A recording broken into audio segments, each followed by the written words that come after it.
ഈ പ്രസിഡന്റ് ആയ പിന്നെ ഫുള്ളും തിരക്കാണ്, ആരെയും ഒട്ടും പരിചയപ്പെടാനും പറ്റുന്നില്ല. അതാ ഞാൻ വരാൻ ലേറ്റ് ആയത്. ജോലി തിരക്കിന്റെ അല്ലേ, അത് കുഴപ്പമൊന്നുമില്ല. നിങ്ങളെന്താ സംസാരിച്ചിരിക്കും, ഞാൻ ചായ എടുക്കാം. അയ്യോ മോളെ, ചായ ഒന്നും വേണ്ട, ഞാനിപ്പോ ഇറങ്ങാം. പിന്നെ വേറൊരു പ്രധാനപ്പെട്ട കാര്യം കൂടെ പറയാൻ വേണ്ടി ഞാൻ ഇവിടെ വന്നത്. എന്താന്ന് വെച്ചാ പറഞ്ഞോന്നേ. അല്ല, ഒരു പ്രസിഡന്റ് എന്ന നിലയ്ക്ക് എനിക്കിത് ചോദിക്കാവോന്നും അറിയത്തില്ല. മോൾക്കാണെ കെട്ടുപ്രായം തികഞ്ഞു നിൽക്കുവോന്ന് പറഞ്ഞു.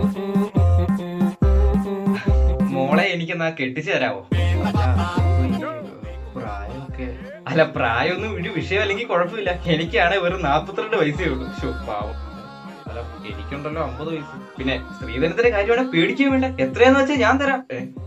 ഇങ്ങോട്ടോ?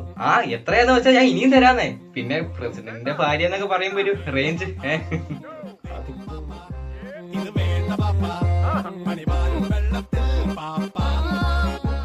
അല്ല, ഇവളീ മറ്റേ സമ്മതവാ.